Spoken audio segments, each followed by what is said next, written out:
But what I was gonna say though, another interesting thing that not a lot of people know is that, and I get again, I don't know this to be truth. This is only something that I've like heard of, from the periphery. But um, there, there's such a thing called economic hitmen, which were reportedly employed or like whatever, yeah, employed and utilized by the CIA, but theoretically anybody with enough power and resources could do this. Because I watched this whole interview thing of allegedly a former CIA agent who was like recounting his job basically as an economic hitman, and basically like what the U.S. is like apparently famous for this. They'll go in originally and offer a foreign interest a deal, usually like a dictator or somebody who they think they can easily control. They'll say, hey, if you do this for us, we'll buy all of your oil, guaranteed. So, but it has to be at this price, and we'll come in and help your industries. We'll give you medicine. We'll give you so. They basically offer to sort of subsidize their whole societal structure for some resources that are valuable to them, but they get it on the low. So initially it's kind of almost a fair deal. But then if that doesn't work, they send in people sort of like undercover, and they work for months, sometimes years at a time, to sort of create civil unrest within the population of that country. If they refuse the offer, then they make it hard for them not to. Basically, they try to make it hard for them not to, and then if that doesn't work, and that they go to assassination, and if that doesn't work, they go to military intervention. And it was just this interesting little. If you haven't heard it, you haven't heard about it before, you wouldn't think about it. But once I would just suggest to anybody to look up on YouTube or Google or whatever in the term economic hitman, and just read up about it, because I think a lot of things make a lot more sense. It might not be completely correct, or it might not be the total truth or whatever, but at the very least, it got me thinking about things differently, and I think a company that big could do that to almost any world superpower. I think China would be hard. I think actually China does a lot of things to ban American companies. They don't allow Facebook or Google. Like if you're in China, you have to go through extra length. It's probably not that hard. You probably just need a VPN. And their internet's 10 times faster than ours, and like dirt cheap too. So it's probably not that difficult to use a VPN there. But without it, you're not allowed to access these things, because the China, and for good reason, I could understand why they kind of see it as a threat, existential threat to them.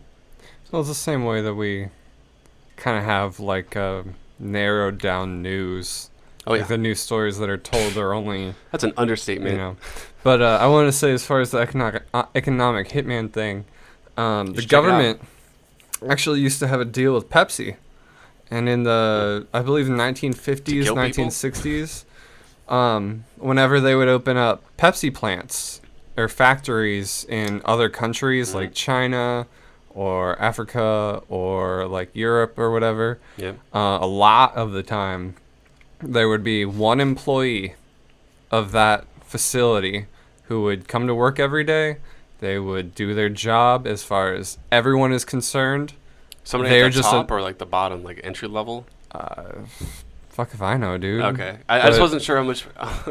but they would come in... I was trying to get a clearer picture. As far as anybody knows, they're just a regular Pepsi employee. Mm-hmm.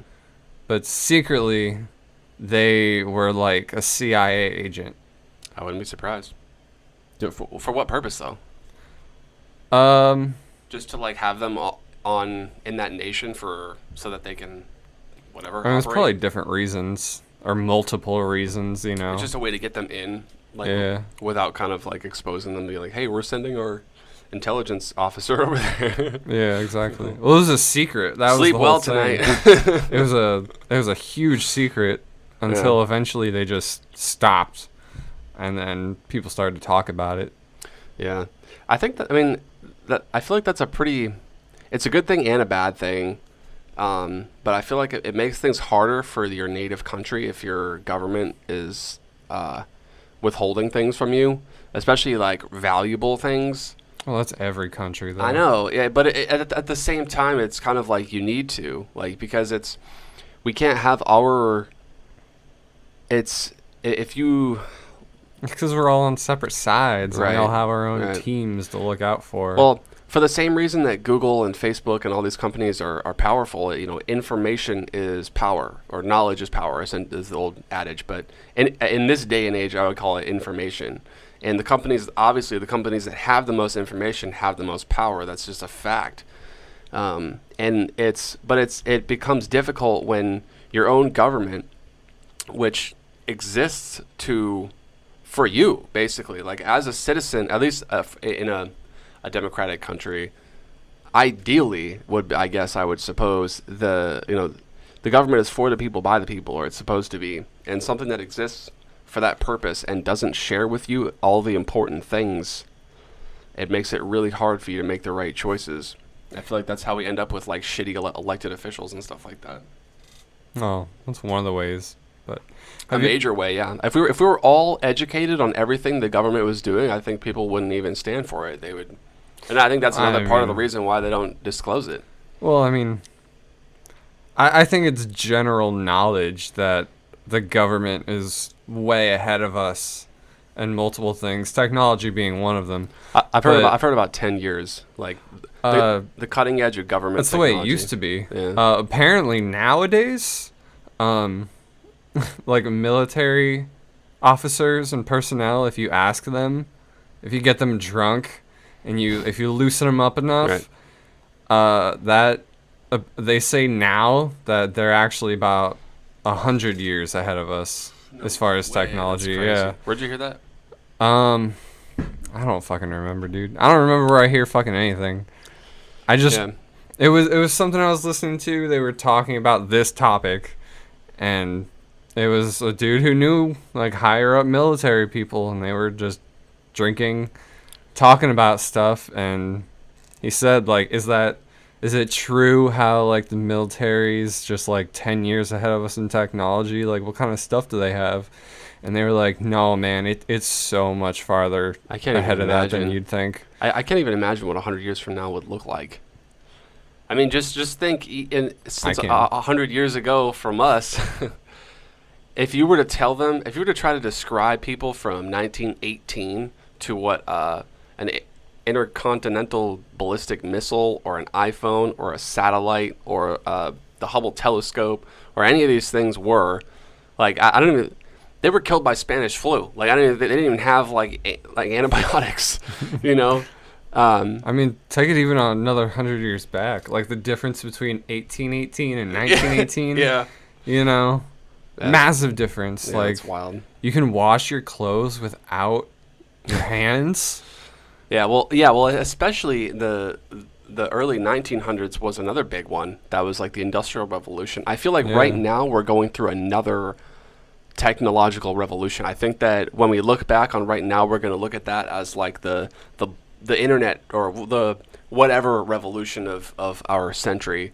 The engine, the microwave. Right. Yeah. Well, if you think about, because